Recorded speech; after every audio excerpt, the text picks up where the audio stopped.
4 PM news network में दोस्तों आपका स्वागत है। मैं हूं आपके साथ राशिद ज़हीर। कयास 2 दिन तक तो लगा ही सकते हैं। आप भी थोड़ा सोच रहे हैं, जो राजनीतिक लोग ज़्यादा हैं, जो थोड़ा सा पॉलिटिक्स में ज़्यादा यकीन रखते हैं या इंटरेस्ट आता है, या फिर वो लोग जो देश की चिंता करते हैं, उनकी नज़र इस बात पर ज़रूर है कि महाराष्ट्र में, झारखंड में क्या होने जा रहा है। महाराष्ट्र के अंदर 3.5% वोट बढ़ गया है बामुकाबले पिछले चुनाव के।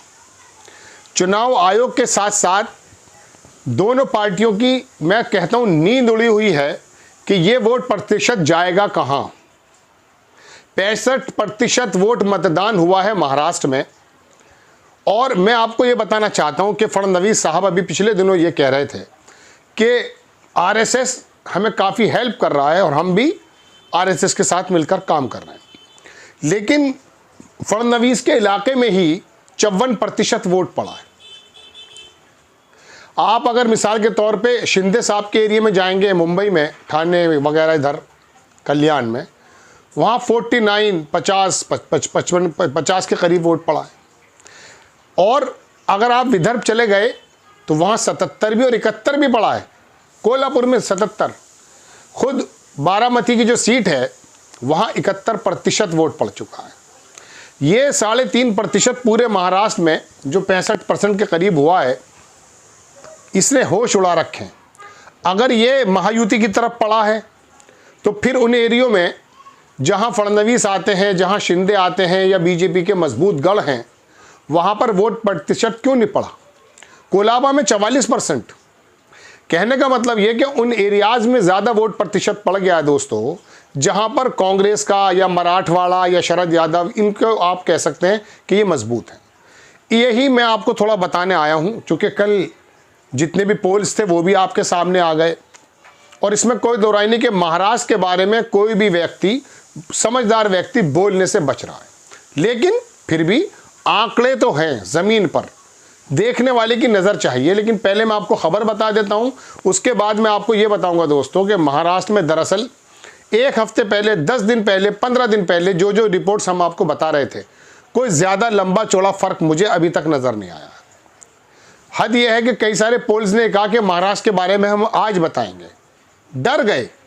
और हैरत की बात यह है कि 6 बजे तक जब पीठासीन अधिकारी, रिटर्निंग ऑफिसर ट्रेन में था, अपने घर पहुंच भी नहीं पाया था, टीवी के अंदर जो एंकरनियाँ हैं वो तैयार करे बैठी थी, उन्होंने पहले ही बताना शुरू कर दिया इतना प्रतिशत हो चुका है।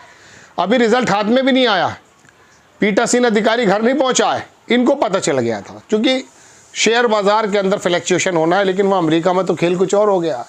अडानी साहब का निकल गया वारंट और 20% गिर गए हैं शेयर और मोदी जी और अडानी जी हैं परेशानी में।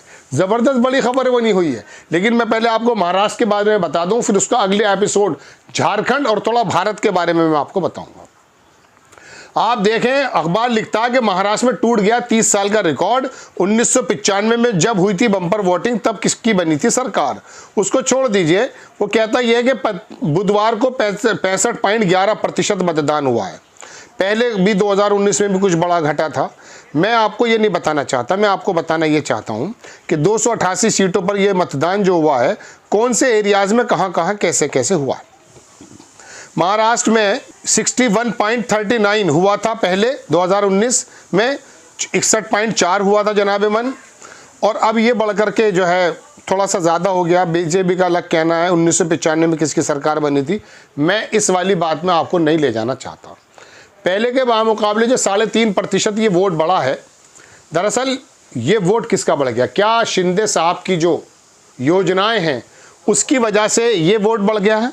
हो सकता है, क्योंकि झारखंड में इस वाली मैया योजना ने कमाल करके रख दिया है, अंदाज़ा ऐसा कह रहा है।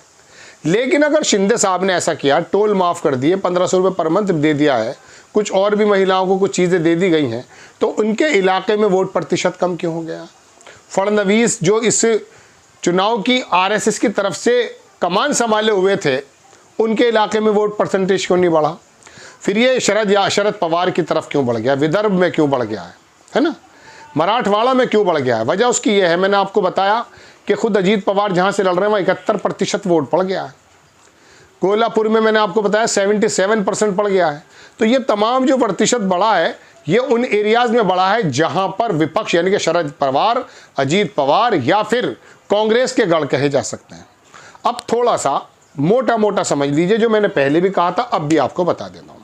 देखिए 30 से 32% मराठा वोट है जो थोड़ा बहुत शिंदे को मिल गया होगा। 25 मान लीजिए, 26-27% ये शिवसेना उद्धव ठाकरे को पड़ गया। 11 से 12, 12 से 13 के बीच में बताया जाता मुस्लिम प्रतिशत 100 के 100%। अजीत पवार की 1-2 सीट को छोड़ दिया जाए, नवाब मलिक को छोड़ दिया जाए, इनको छोड़ दिया जाए, सिद्दीकी के लड़के को, बाकी सारा वोट जो है ये पड़ चुका है। कहाँ पर ये पड़ चुका है? महाविकास अघाड़ी में।